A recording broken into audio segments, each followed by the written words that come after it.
Rising stars Asia কাপের performance বিপিএলে ধরে রাখতে চান নোয়াখালী এক্সপ্রেসের চমক হাবিবুর রহমান।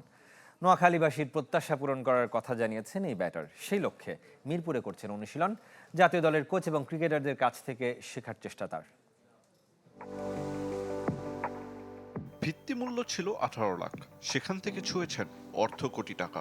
বিপিএল নিলামে নোয়াখালী এক্সপ্রেসের এক্স ফ্যাক্টর হতে পারেন হাবিবুর রহমান। জাতীয় দলে খেলার আশা এখনো পূরণ হয়নি, তবে টিম বাংলাদেশের প্র্যাকটিস জার্সি গায়ে জড়িয়ে করেছেন অনুশীলন। বিপিএলে পারফর্ম করে নির্বাচকদের নজর কাড়তে চান এই ব্যাটার। সবশেষ রাইজিং স্টার্স এশিয়া কাপে তৃতীয় সর্বোচ্চ রান সংগ্রাহক হাবিবুর রহমান। 7 ম্যাচে 218 রান, স্ট্রাইক রেট 183-র উপর। বাংলাদেশ এ দলের হয়ে হাঁকিয়েছেন 35 বলের সেঞ্চুরি। শুধু তাই নয়, ম্যাজিক ফিগারের দেখা পেয়েছিলেন 2020 সালে বঙ্গবন্ধু টি-20 কাপে। প্র্যাকটিসের মাধ্যমে হয়েছে, আমি শুরু থেকে এভাবেই খেলে আসছি, এখন ওইটাই ট্রাই করতেছি।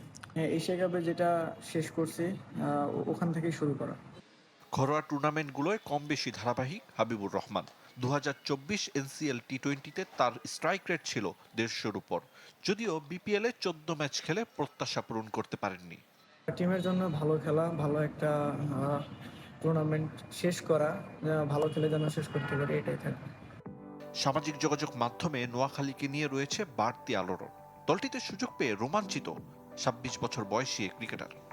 আমি সোশ্যাল মিডিয়াতে খুব তো একটা দেখা হয় না, তারপর যতটুকু আমি দেখি তাদের অনেক ভালো সাড়া পাচ্ছি, তারা অনেক এক্সাইটেড এই টিমটা নিয়ে। তো আমরা চেষ্টা করবো একটা ভালো খেলা উপহার দেওয়ার। ফ্র্যাঞ্চাইজি টুর্নামেন্ট শুরুর আগে জাতীয় দলের কোচ ও ক্রিকেটারদের কাছ থেকেও শেখার চেষ্টা হাবিবুর রহমানের।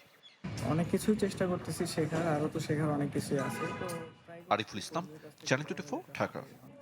তো নতুন এবং ফিরে আসা গ্রাহকদের জন্য নগদে চলছে ক্যাশব্যাক সহ প্রতিদিন হাজারো উপহার জেতার সুযোগ। হবে আশা আর ফেরা, সারপ্রাইজ সেরা।